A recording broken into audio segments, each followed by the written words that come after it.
find out, and every conversation explores the art of thinking beyond the obvious. And today I have my special guest with over 20 years of experience in information technology, including 4.5 years as IT manager at Let's Get Chat, none other than Mr. Alejandro Sansevieri. Thank you, Welcome, thank you. welcome, Mr. Alejandro on Abstract Essay. And can you please introduce more about yourself that I missed? Sure. Thank you for having me. I It's a pleasure to share some of my career details and just to tell you how we got here. Mhm. I started working on the finance and the fintech back in the 1990s, and we kind of I spent quite a bit of time battling things like, back in those days, Y2K and all those good old mainframes that we had. But uh, based on that, I started getting maturity and what is it that was needed. And one of the things that were always keep on my mind is how the technology got involved, and now we need to have more safeguards in our daily lives more than anything. So, and that's why instead of basing my career on the tech side, I was more in the security, how we can prevent, because we all need it one way or the other. Mhm. And it is something that is not only business; it's family members, it's everybody, our mothers, our our fathers. Sometimes they can't even catch up with all that, because sometimes we can't even catch up with that. To be honest with you, so get surrounded with resources that can help everybody. I think that's the biggest thing that we can do, uh, and at the same time giving back to the community while you're doing it. So get surrounded with smart people and giving advice and just helping out, and to create a solid foundation for small business and medium, which is really one of the biggest triggers on that.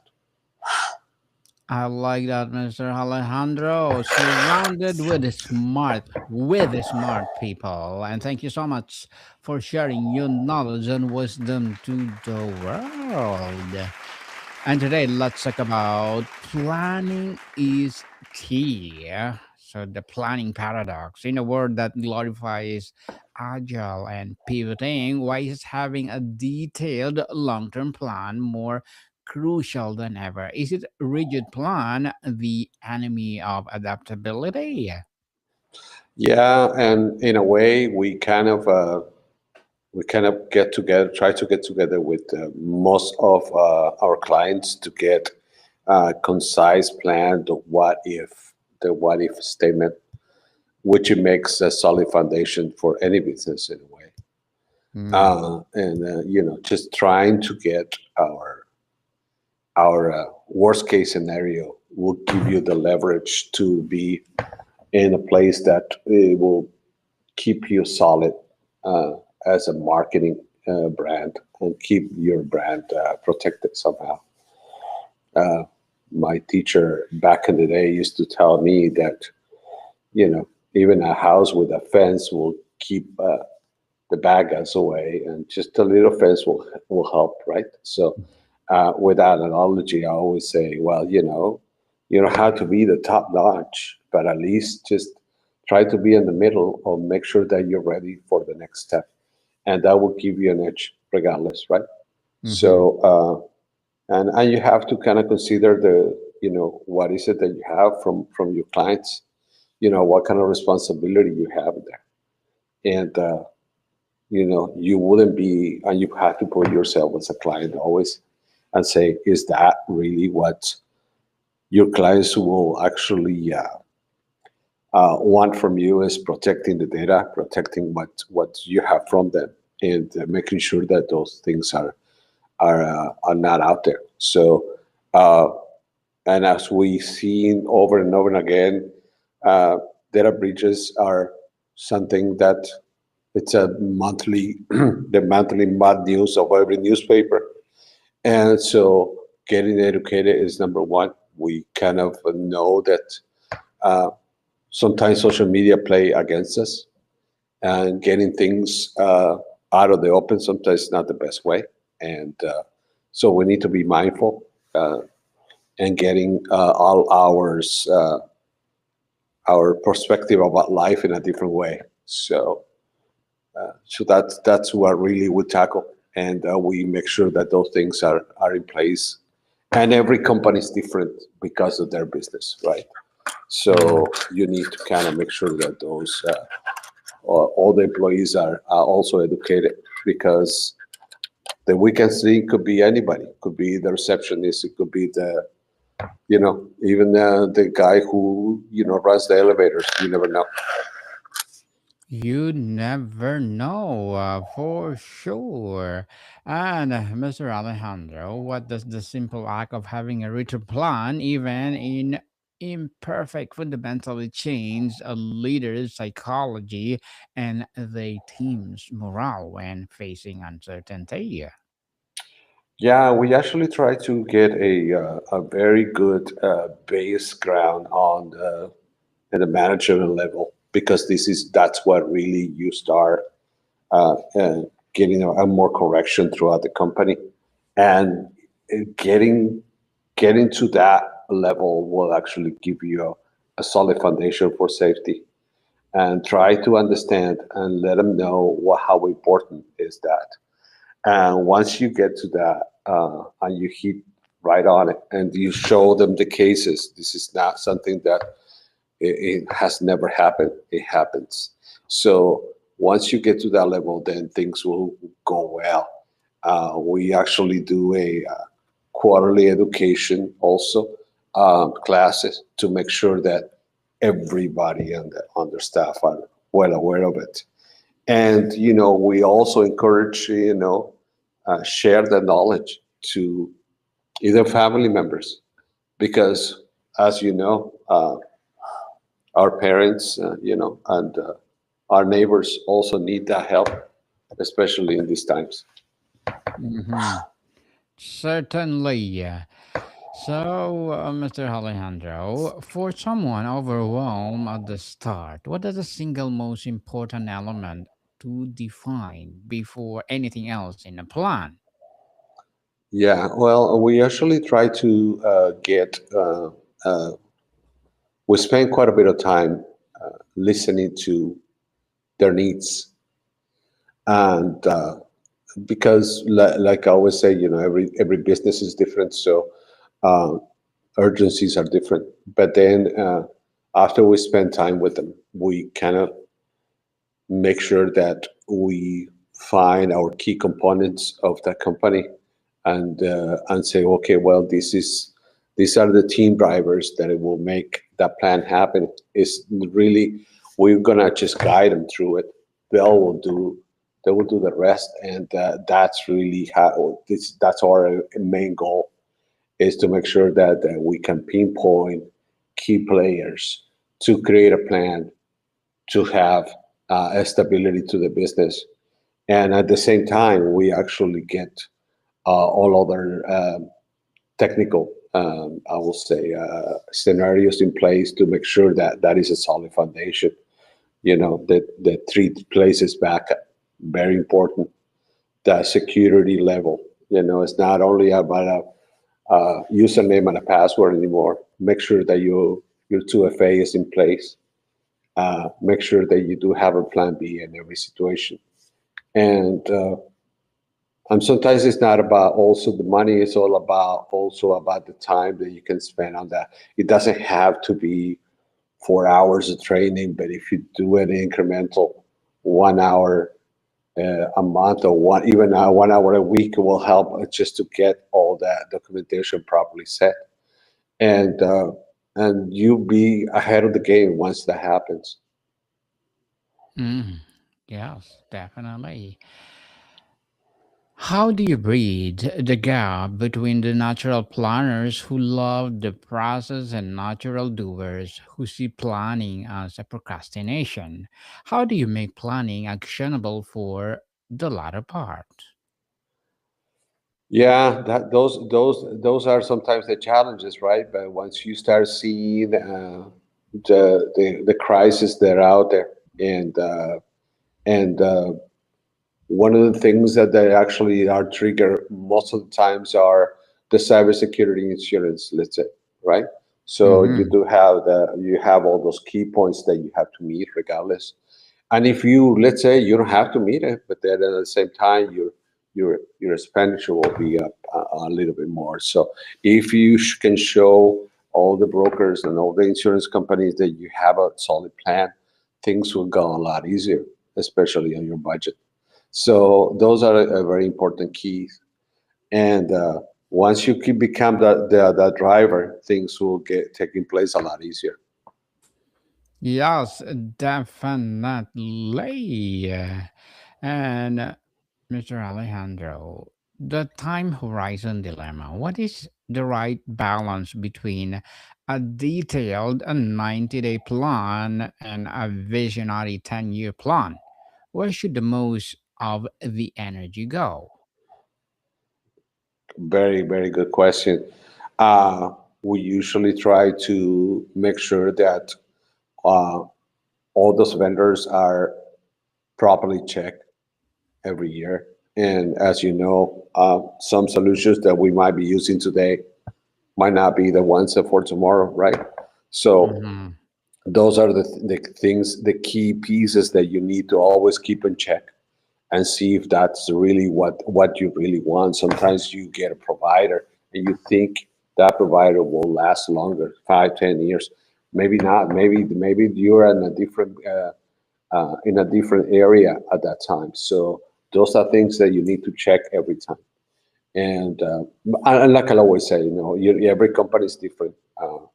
There's a family-owned company, there might be a corporation, there might be a nonprofit organization, and all those need to kind of always uh, get that answer. That question answer is, where is it that you want to go next year or the following year? What is it your main concerns? Sometimes it's about privacy. Sometimes it's about stability. Sometimes it's about speed, and you want to get there faster. Some people don't want to get faster; they just want to just get there in a safe manner. So those things are the ones that you need to kind of contemplate during the planning.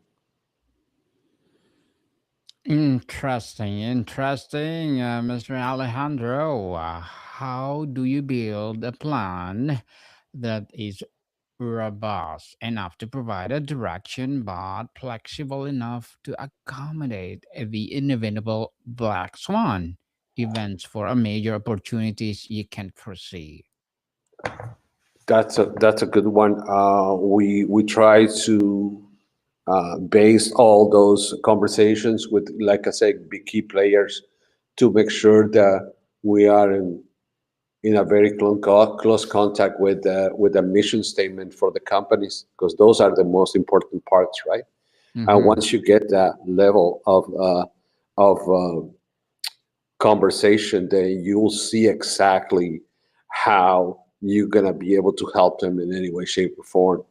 And those conversations are very high level. We try not to be technical, because really that we know that also that can be really confusing, and that's not our intent. So we always start a conversation or a meeting to say, okay, if I lose you in any way, shape, or form, please let me know. We can always backtrack and do it again, because really the main important part of that meeting is to just to make sure that over time we have a plan that we defines where they want to go, and that's the important part of it. That is the important. Yes, definitely. And a plan is a useless if the team does not buy in. What is your method for translating strategic plan for a document into a shared living narrative that every team member understand and own? Definitely, definitely. Actually, there are some big regulations in terms of that, and sometimes that's really what capture their business itself, right? So if they are compliant, they know that their market share will grow, right? So, Mhm. and that's something that we always kind of try to keep in touch with. That is that where are we going in a very private way to do the business, or you just gonna go to the general market? And that's when things can get a little bit complicated. But we always find a solution for that. We just need to know where they want to go, and we always trying to uh, define the scope in a very detailed way, because that's where sometimes the cost can be an issue, or time consuming can be an issue. So those conversations can take longer than expected. But once you get that plan ready, we do have our interviews, we'll say formats that will get to the result, that to get the company and ourselves line up to get a long-term solution. We like that long term solution. So, Mr. Alejandro, how should a long term plan connect to the weekly execution cycle? What's the ritual or meeting structure to ensure the plan is compass, not forgotten? PDF. Yeah, well, we try to kind of try to get very detailed on that, and the reason why I learned the hard way that that's really a big deal. It's back in the days, I remember working in the bank industry, and there's a lot of money involved, and Hmm. we did have a business resumption planning. We had a IBM behind us, kind of getting all the technical parts, off site to get the simulation. And the bank industries are regulations are really high, So during that time, I remember everything that we spend, trips, tapes, backup, recoveries, and all that. And we got to that point. We start working an operation, and in some of these regulations, what happens is you need to do production and offsite your uh, your environment. And one of the encrypted cards, it wouldn't work. So Hmm. that's how the level of details that you need to kind of get to it and make sure that those are ready to go. So um, those things. They're costly. They're not easy to kind of manage, but at the same time, it gives you the level of confidence that that business will resume regardless of what happens. And so you learn through all that, and simulations are not a must, but I definitely recommend it, because once you get to that, then you have other you have the commitment, and I will say the accomplishment that you can always move forward with the business, that regardless of what happens, you have plan A, plan B, a plan C in place, and those things will stay with you. Even Plan D, people. Plan D. For sure, for sure, for so, sure. Mr. Alejandro, to wrap up our discussion for today, can you share a time when your own planning process failed you and what you learned about the process of planning from the experience? Yeah, really it's about the commitment, the time. Sometimes people think it's about money, And yes, money will help you tremendously. I'm not denying that. But, time and education, that's what will get you through it. And, and long term, that's all it counts. Mhm. Yes, Mr. Alex, thank you for that empowering answer. So Thank you. can you please invite our listeners to support your advocacy, your projects, or Sure. anything you want to promote on Abstract Essay? Sure, sure. Yeah, definitely. That's one of the things that we always need to do, right? Is share our experience and making sure that all of us kind of get educated one way or the other. Like Yes. even if you don't have a business, you still have a family that you need to kind of share your all your education. And thank you for sharing your knowledge and wisdom to the world. Thanks. Mr. Alejandro, we salute you for that. I hope you will always be my guest to all my podcasts. I'm inviting you again and again. Please do come over to my Entrepreneurship 101 and let's talk about business mindset. So, Mr. Uh, Alex, thank you so much for your time. Thank you very much. Appreciate it. Take care. Modicon people, see you soon.